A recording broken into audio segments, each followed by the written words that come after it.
Hey, if I asked you, what's a black-tailed deer? How many of you would answer? And there are two different varieties in North America.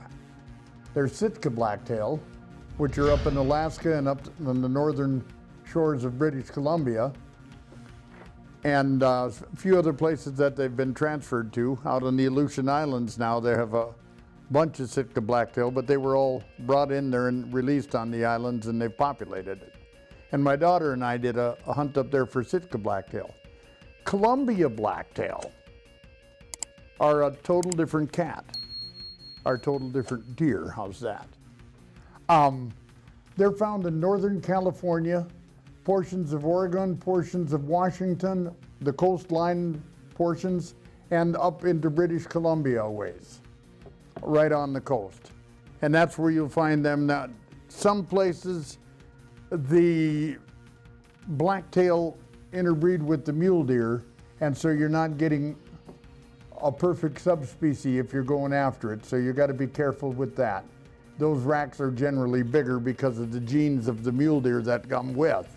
The blacktail are, the one I killed was a good buck, 7-year-old.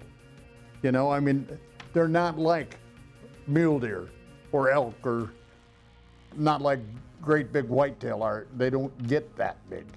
They just don't. They're a subspecies that fills a specific niche. They're absolutely delicious to eat. All of the blacktail that I've ever eaten are wonderful. They're the best eaten venison that I know of. You gotta go to specific places. They're not an inexpensive hunt. They're not crazy either. There's reasonable hunts. You know, you get what you pay for always.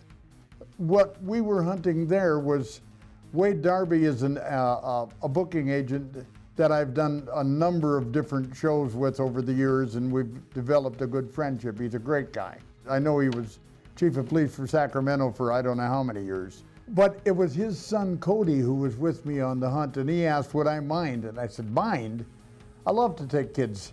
You know, I've got a bunch of my own that I've done a bunch with, taking them hunting and taking them fishing and so forth. Absolutely he can come. I knew that Wade will have gone through safety and gone through sighting and gone through all of the things with his son, and I didn't want to interfere with that. It was his son. So Wade was there with us too, and he could still mentor his son, but we could film Cody and I both. I was with them all the time other than that last morning when those guys took off early and they were walking quite a ways in, and I just said, you know, after the things I've went through this year, I'm going to let you guys walk this one in. I'll be waiting for you. 2013 was not necessarily a good year for me when it come to beating myself up. I did a pretty good job of it. Anyhow, it was an incredible trip.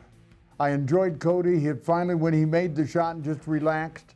I mean, at first, when I shot that buck and then that other one ran out and he shot 3 times, I listened. I knew all 3 of the bullets didn't hit.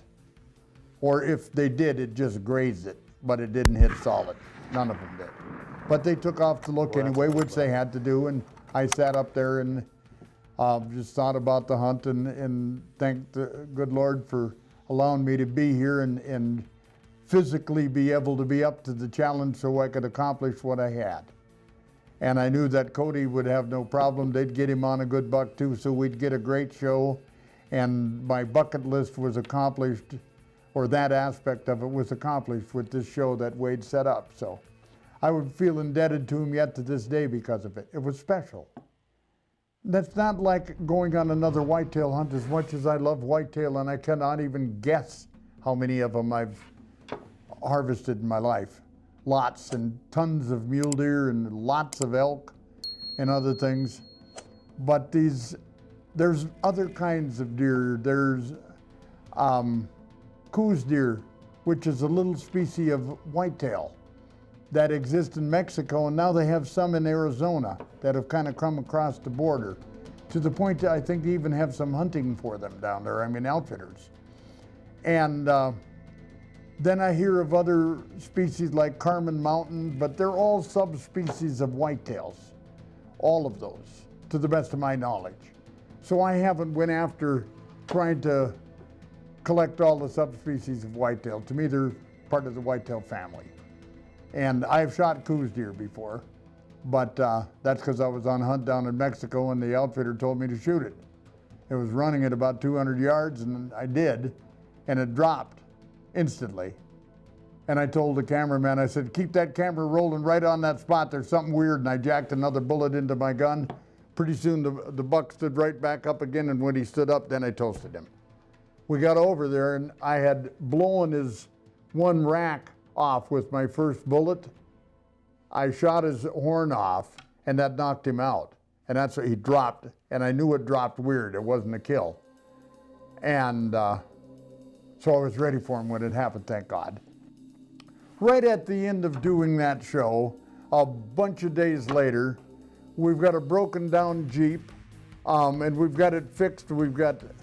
Took a big pop bottle and put it over top of an oil filter and some taper on the top to keep the oil all leaking out from a gash that had come across the filter from them driving across the cactus plants and stuff.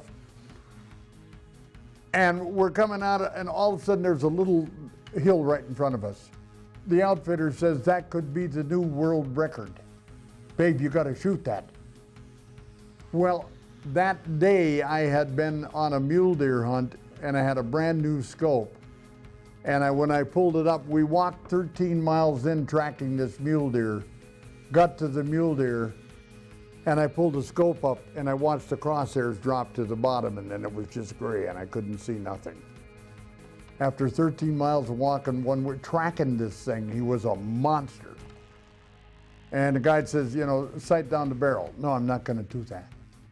I'm either gonna make a shot I know it can absolutely kill him with, or this deer's going free, and he's going free.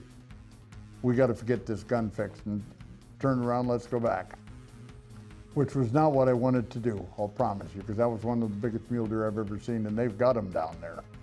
So we're just coming out of there hobbling with the Jeep, and up on top of this knob comes what Ernesto said he thought could be the new world record Coews deer. Standing there looking at it, he's got cheater points, got a rack more the size of a pretty nice whitetail and so forth.